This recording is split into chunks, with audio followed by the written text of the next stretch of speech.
Estar bem informado tem um custo. Não estar, custa muito mais. André Ventura e António José Seguros estão na segunda volta. E cada detalhe conta. O palco das eleições é no Observador. Acompanhe passo a passo. Assine hoje o Observador e garanta acesso a todos os artigos, agora com 40 € de desconto. Saiba tudo em observador.pt. 5 horas.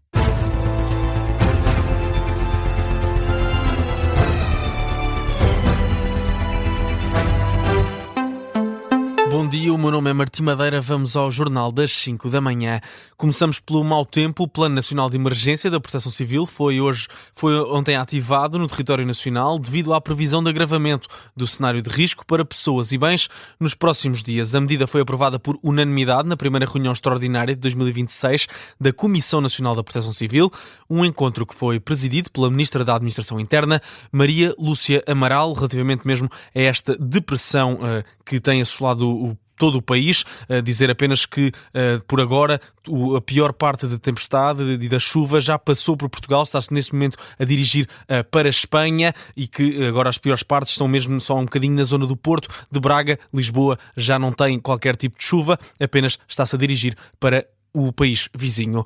A Marinha Portuguesa já tem mais de 220 militares a participar em ações de limpeza e reparação de estragos, 70 deles em Leiria, e o dispositivo ainda pode aumentar. Uma informação adiantada à Rádio Observador pelo porta-voz da Marinha foi durante uma ação de ajuda a quem perdeu o telhado da casa. O repórter Luís Soares acompanhou os trabalhos nos arredores da cidade. Então puxem lá mais um bocadinho para vocês. Puxem bastante. Numa freguesia dos arredores de Leiria, meia dúzia de fuzileiros tentam colocar uma lona para tapar o buraco da casa de Luís Miguel. Mais um bocadinho só. Tá bom. Foi muito.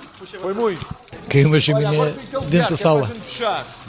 E olha, fiquei com um buraco para aí, sei lá quantos metros, 1, 2, 3, 4 metros. À espera, desde quarta-feira de madrugada, a chegada dos militares é um alívio. Eles que aliviem devagarinho, está bem? Alivia mais. Estou desde as 5 da manhã, de quarta-feira, à espera que venha aqui alguém. Tive que andar eu ali a mais uns amigos, em cima do telhado. Puxar mais agora.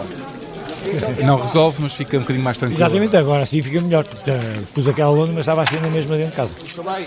É muito, está bom. Uma equipa que não parou ao longo de todo o dia. O tenente Yuri, que comanda este pelotão, explica os trabalhos que tem realizado. De manhã, a remoção de alguns destroços, árvores e vegetação junto ao Rio Lixo.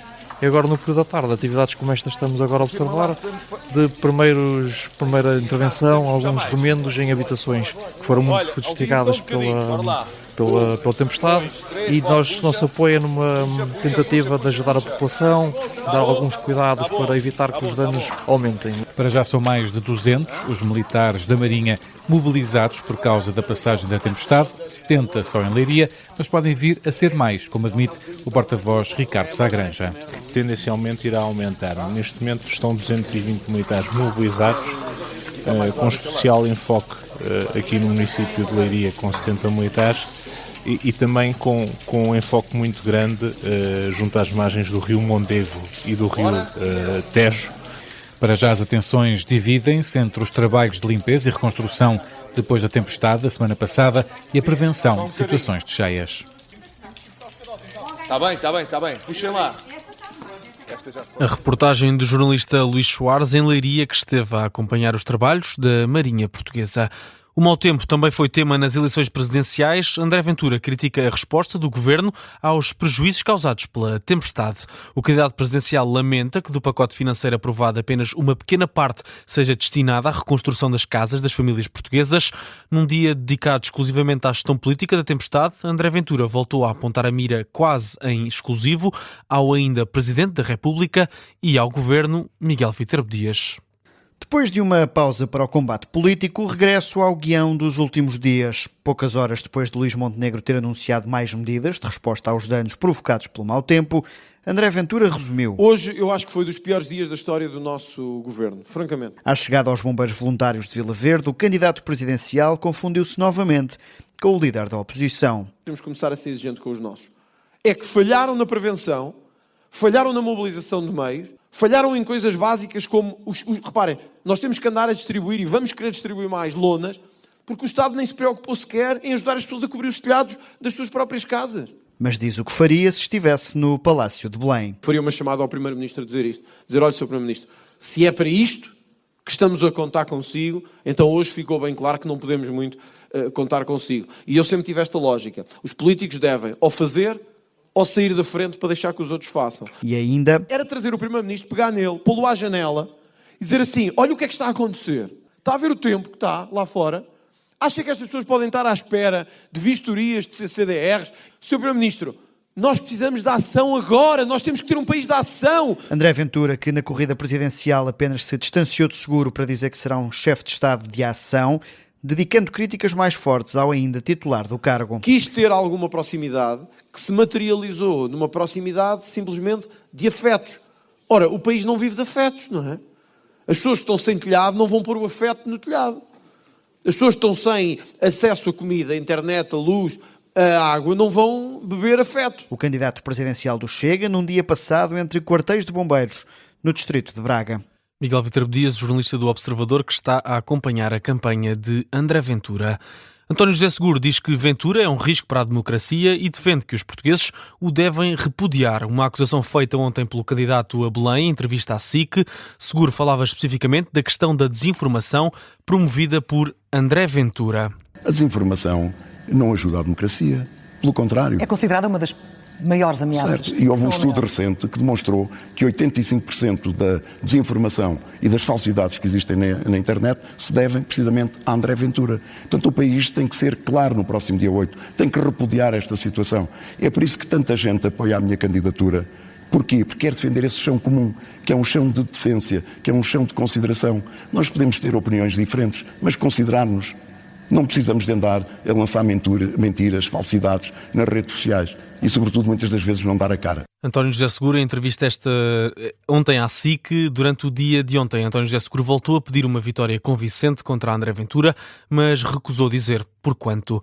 Fora das presidenciais, Marcelo Rebelo de Sousa vai convidar o Papa para vir a Portugal no próximo ano. O Presidente da República chegou ontem a Roma e vai estar hoje no Vaticano. Em declarações aos jornalistas, admitiu que vai convidar Leão XIV para visitar Portugal. Em 2027, Fátima assinala os 110 anos das aparições e Marcelo Rebelo de Sousa diz que essa é uma boa razão para incluir uma deslocação ao santuário no programa de visitas. No internacional, viramos a atenção para o Irão. O líder supremo iraniano, Ayatollah Ali Khamenei, avisa que um possível ataque norte-americano no Irão pode causar uma guerra regional no Médio Oriente. O aviso do líder iraniano surge depois dos Estados Unidos terem colocado um porta-aviões nuclear, o USS Abraham Lincoln, e um grande grupo de ataque no Mar Arábico. Em resposta ao aviso, Donald Trump diz querer chegar a um acordo com o Irão para evitar uma possível guerra, mas deixa em aberto um ataque. Em caso de não existir um acordo, questiona ainda se o líder iraniano tem ou não razão quanto a um novo conflito no Médio Oriente em caso de um ataque por parte dos Estados Unidos.